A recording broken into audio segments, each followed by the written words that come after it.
वनमाली गरीशार्ङ्गी शङ्खी चक्री च नन्दकी श्रीमान्नारायणो विष्णुर्वासुदेवोऽभिरक्षतु वनमाली गरीशार्ङ्गी शङ्खी चक्री च नन्दकी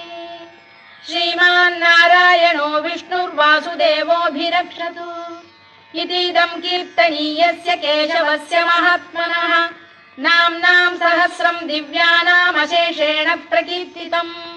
य इदं शृणुयान् नित्यं यश्चापि परिकीर्तयेत् नाशुभं प्राप्नुयात् किञ्चित् सोमुत्रेह च मानवः वेदान्तगो ब्राह्मणः स्यात् क्षत्रियो विजयी भवेत् वैश्यो धनसमृद्धः स्यात् क्षुद्रः सुखमवाप्नुयात्